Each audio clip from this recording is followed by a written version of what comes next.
काय झालं होतं आणि काय तुमची तक्रार आहे? 12वीची एक्झाम चालू होती वसंतराव नाईक या शाळेवरती. मी ती ही शाळा कुठे आहे? कानाडी बोरगाव नगर तिथंच तंड्यामध्ये आहे. आणि तिथे एक्झाम चालू होती 12वीची आणि आमचे सुपरवायझर तिथं आलते. मग मला बोलवले, मी एकटीच आहे ये म्हणले, तू मध्ये कॅबिन मध्येच बस म्हणले, मी बैठे स्क्वॉड म्हणून आलेली आहे म्हणले.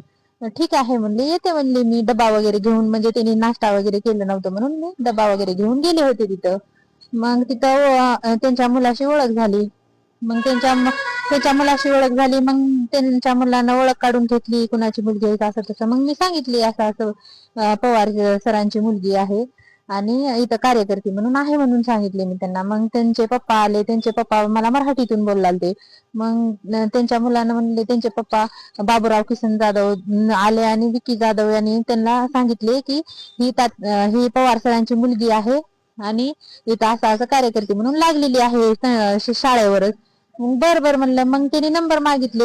नंबर मागितल्यानंतर आता कोण पण देतेस ना त्यानं शाळेतला बापाच्या वयाचा, त्यानं तसं कशाला बोलल म्हणून नंबर देऊन टाकले मी. मग दिल्यानंतर नंबर त्यांनी कॉल वगैरे काहीच केलं नाही. मग 19 तारखेला डायरेक्ट कॉल केला.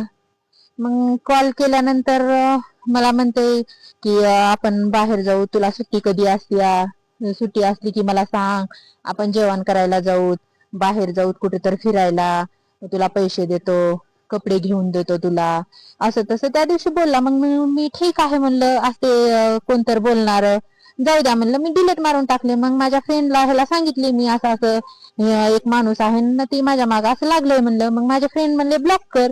मग मी म्हणलं ब्लॉक केल्यानंतर मग मी कशात त्या चुकीमध्ये त्याच्यामध्ये हे व्हायचं म्हणलं. मी ब्लॉक केले नाही. मी पुढचा निर्णय घेतला. मी म्हणलं ह्याला सगळं द्यायला पाहिजे म्हणला. मग नंतर आणखीन मी रनिंगला गेलते इथं क्रीडा संकुलला. मग तिथं त्यांनी पण आलते रनिंगला. मग ते फिरायला आलते वाटतं रनिंगला, तर नाही त्यांचं वय कुठं आहे रनिंग करण्यासारखा. फिरायला आलते त्यांनी. मग फिरायला आल्यानंतर मग तिथं पण बोलला मला उभा करून, असं सहज जात होते त्यांनी, मी पण येत होते. मग बोलले इथं कसं काय, मी म्हणलं इथं रनिंगला येते म्हणले. मग रनिंगला येते म्हणल्यानंतर मग तिथं बोलला. आणि मग तिथं बोलल्यानंतर ये म्हणला, जाऊत आपण लॉजला, असं तसं म्हणला. मग मी काहीच उत्तर दिले नाही, गेले माझे मी निघून तसं बोलल्यानंतर. मग आणखीन शनिवारी कॉल आला सकाळ सकाळ, मी उचलले नाही. संध्याकाळी पण आला, उचलले मी. कुठं आहेस म्हणला. मी म्हणलं घरी आहे म्हणलं, आणि मी घरीच राहणार आहे म्हणले. मी असं भिवून कशाला हे माझी बी इज्जत हे कशाला हे करू म्हणून मी काहीच सांगितले नाही. मग आणखीन फोन आला. मग तिथं मला बोलले की ये आपण जाऊत. मी म्हणलं कुठं जायचंय म्हणलं, सांगा म्हणलं कुठं जायचंय. तरी म्हणले तू दयानंद सभागृह समोर ये, मानस हॉटेल आहे आणि त्या लॉज मध्ये जाऊत म्हणलं. मी म्हणलं लॉज मध्ये जाऊन काय आहे म्हणलं, लॉज मध्ये काय करायचंय म्हणलं. ये म्हणलं लॉज मध्ये काय करते, एक बाई आणि एक माणूस आल्यानंतर काय करते, आपण आयुष करूत मध्ये ये, असं तसं मला म्हणला. मग ठीक आहे म्हणलं. मग म्हणजे पोलीस होते ना तिथंच. आम्ही मुरुडला गेलतो. मुरुडला गेल्यानंतर त्यांच्या समोरच ही गोष्ट झालेली आहे. मग तिथं पण कॉल त्यांचे 8-10 वेळेस कॉल, कुठपर्यंत आलीस कुठपर्यंत आलीस. मग मी त्यांना सांगतच राहिले, मी काडगावला आले, जवळ्याला आले, गाडी पंक्चरच झाल्या, असं तसं. म्हणजे पोलीस लोक त्याला पकडायला येणार होते आणि मी तिथंच होते आणि मी आल्यासारखं केले त्यांना.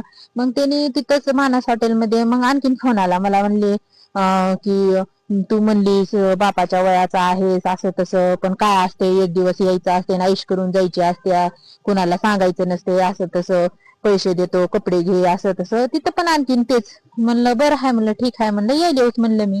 तर तू एक निराधार आहेस, तुला एक सहारा म्हणून मी सहारा द्यायलोय, असं तसं मला बोलले त्यांनी खूप काही. बरं म्हणले मी, ठीक आहे म्हणलं. मग आणखीन मग मुरुड स्टेशन मधून पोलीस आलते पकडण्यासाठी इथं मानस हॉटेलमध्ये आले. आणि मला आणखीन एकदा कॉल आला. मला म्हणले कुठं, मी म्हणलं 5 नंबरला आलो. मग त्यांनी म्हणले इथं आलीस की खाली रिसेप्शनला आधार कार्ड देऊ नकोस म्हणले. म्हणलं ठीक आहे म्हणलं. आणि त्यांनी नाव जर विचारले तर नाव तुझं सांगायचं नाही म्हणले, माझ्या बायकोचं सांग म्हणले, माझ्या बायकोचं कमल बाबूराव जाधव म्हणून सांग म्हणले. ठीक आहे म्हणलं. मग मी विचारले रूम नंबर किती आहे. त्यांनी रूम नंबर पण सांगितला 205 आहे म्हणून.